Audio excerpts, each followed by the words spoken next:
Hello amateurs, welcome to episode 107 of the Amateur Rugby Podcast, here to help soothe your Sunday morning hangover with some wonderful rugby chat about the grassroots of the game.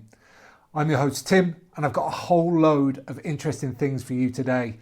It's going to be like a pick and mix style show, and I hope you really enjoy it. I've been creating a ton of content over on YouTube, and I'd like to share some short excerpts of those conversations with you today. On the very first Hot Topics episode, I asked Matt Barton if the new ELVs being trialled in the current Super Rugby season had sped the game up. Absolutely, yeah. The game was so much quicker, so much faster, and just the play actually looked like both teams then just wanted to play more. It sort of encouraged that we've got to do it. There's no way we can't not do it. So both teams then just played and played. Scrum halves are definitely going to have to be fit, because they are having to get to everything.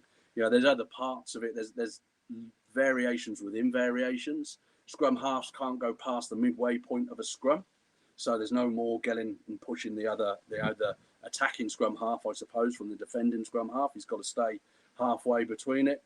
Line out throwing. If the opposition don't contest, you can throw it in as unstraight as you wish, as long as it goes backwards. So again, that's another one just about speeding it up. And so if you can see the opposition aren't going to contest, it's getting the ball into your jumper and getting it out and going. But the game was quick, really quick, and there were some tired blokes out there in the second half. Shortly after the incredible match between Ireland and France, probably the best match in this year's Six Nations, I asked Simon Elkinson what impressed him most about this Irish performance. It's a load of different things. I rewatched the match last night, and I think for me the first half, it's just the accuracy is a joke. And I think a lot of people go, what do we mean by accuracy? It could mean lots of different things. It's everything. It's sort of when to tackle, how many to put into the tackle, the ruck speed, everything. And it just seemed in the first half we were different levels. And coupled with that, I think Farrell's got the culture good. I think he's got the sort of the emotional side of things really good. I don't know if you saw, but they had some people in regarding the anthems this week. Obviously, Ireland have two anthems, very unusual, and they had some people in talking about what the different anthems mean and why it's important to people. And the emotion before the game was, I mean, I don't know if you saw, but Sexton was roaring, crying. And there was a lot going on there. But what was amazing to see for me as an Irishman, I've seen this stuff before where we ride a wave of emotion and then we burn out or something happens or we get too aroused and we sort of play well, but then, as I said, burn out. But we just seem to be on a level. I think that's Farrell's influence. I think he's brought a lot of, northern hard man to it, but also a level-headedness to it. So I think he's got the culture right as well. And of course, Ireland went on to win the Grand Slam following a victory over England. However, that game had an incident which overshadowed everything: the Freddie Stewart red card. One of the current ELVs in Super Rugby could help us avoid things like this in the future, where the referee can give a player a yellow card, then a separate official decides whether it should be upgraded to a red. I asked Matt Barton all about it. The pressure on match day referees, on the pitch referees right now is huge because of the safety issues. Everyone wants a safe sport. They want the sport to carry on. But I think that's increased pressure on referees. This obviously takes that away because what you've got is you've got a person sat in a studio, a van out the back, whatever, who's got no other interaction. They can look at it and they can review it. So my understanding is there's two people in the van here.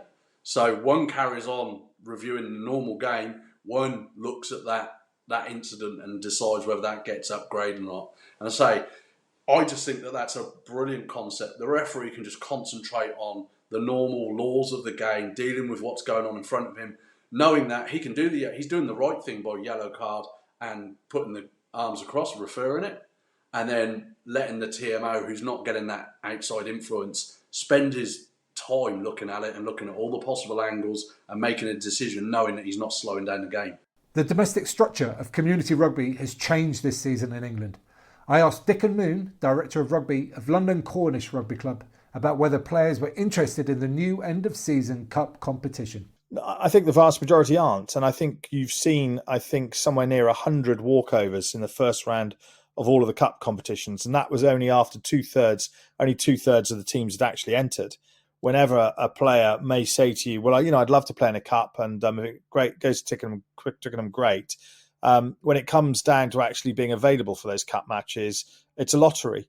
And you're seeing it even at the higher levels. So Regional 1, where a team has won in the first round of their competition, even though they're carrying a victory into the next pool game, in the case of Regional 1, there are walkovers by teams that have won. They've withdrawn the next week, which demonstrates that the appetite for cup rugby is clearly not as advanced as the RFU believed it was. It's run by people who are still monitoring it as if it was in their day, and it isn't in their day anymore.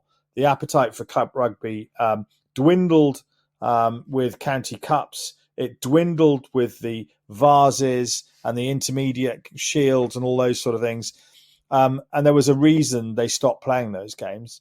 And it is that players don't really want to play them. And you're seeing that in swathes now in the end of the season. It's a problem for the RFU because they've got a 5-year deal with a pizza company to sponsor these games and some travel money. But the travel money doesn't compensate for anywhere near as much as some of the journeys some teams are having to make. So it is a challenge. Another divisive subject is that of AGPs, artificial grass pitches. I asked Phil Greenaway about what he thinks of the pitches and why investing in them more widely is important. Yeah, well, I think, if you look at the average grass pitch is normally supposed to be used between 2 and 6 hours a week. A dual decimal surface, you can get between 20, 30 hours a week, and basically an artificial full grass surface, you can basically use it, as many hours as you can light it. So I just think when you add that up, when you look at mental health, when you look at everything that's come out of COVID, where it's all about getting outside and exercising again, I just think that the opportunities, we know that the benefits of rugby in terms of teamwork, in terms of, contact area, in terms of all those bits and pieces. I just think it makes a massive difference to their skill development across the board, whether that be isolated skills in the contact area, whether that be game understanding for small-sided games, whatever it is you're coaching and teaching. I think as a coach, if you can know you're going out to a surface that's going to be true, come rain or come shine, you can plan for that session. And I just think it makes such a difference in terms of the contactable hours you get with those pupils. And of course, the fortunes of England rugby have filled many column inches. But that did not stop me asking Matt Townsend, someone who I've spent more time talking rugby with than anyone else, what tactics he thought might improve England's chances. And I find it really fascinating, the idea that defences expect certain things of certain players. They always have, they will do. So if you put Marcus Smith at first receiver, they're going to expect, hitch kicks in long passes. And if you put Carl Sinclair or certainly Ellis Genge, they're going to expect him just to run as fast as he can into the nearest person. And so when they do something slightly different, and I'm not advocating Marcus Smith whilst taking into contact, but when these big forwards actually can get the ball through their hands, it just makes you a completely different attacking team. It changes the whole. It changes the whole kind of concept and the focal point of the attack, and actually, it's quite a tough skill. I've as I said, when you play in that first receiver position, you stand very flat to the attacking defensive line. It's quite a nervy position, especially on a wet day or whatever. But when you can and you get the ball through your hands, amazing. And I think that what those first, just being a bit technical, all those first receivers do, they tend to catch the ball and then they turn back into it. So they sort of turn back to the ball and then they pass the pullback pass with their back to the opposition, right? But when you get really skillful players who can do their pullback pass with their shoulders facing the opposition, that's game changing. Right, and when you've seen it really amazingly with Farrell and Ford did it. Like there was a couple of seasons, certainly when we got that run to the World Cup final. Right, that just for whatever reason, defences just cannot cope with it. So if you've enjoyed what you heard, you can hear the full episodes over on YouTube. Search for the Amateur Rugby Podcast and subscribe to make sure you don't miss an episode. And I've got a ton more content planned, including club profiles of teams like the Phuket Vagabonds in Thailand.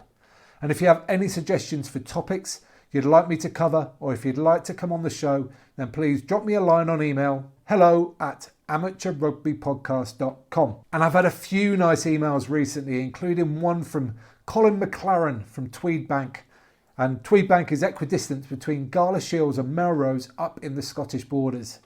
I'll not go into details, but it was just such a lovely message about how much rugby means to his family. And Colin, I'm glad you're living out your rugby dreams through your kids. Really great stuff. And of course, we're right in the middle of the great Rugger Run season. I've just started training now. I announced the fact that it's going to be in Wales and Gloucestershire last week.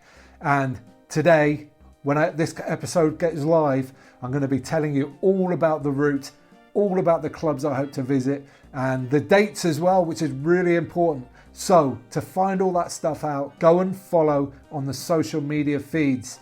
On Twitter, @RuggerRun. On Instagram, @TheGreatRuggerRun.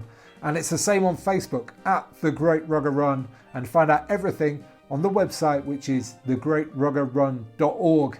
Again, doing everything this year for the My Name's Doddy Foundation.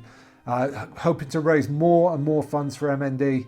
Just get this nut cracked. There's so much momentum behind it at the moment. Let's get it done. And that brings an end to this week's show. If you want to support the Amateur Rugby Podcast, then you can do it at patreon.com/Amateur Rugby Podcast. And if you've enjoyed this show, you can rate, review on your podcast player. You can like, share, retweet, all that jazz. But what I'd really like is if you mention it to someone in person the next time you're down your local rugby club. But until then, get out and play.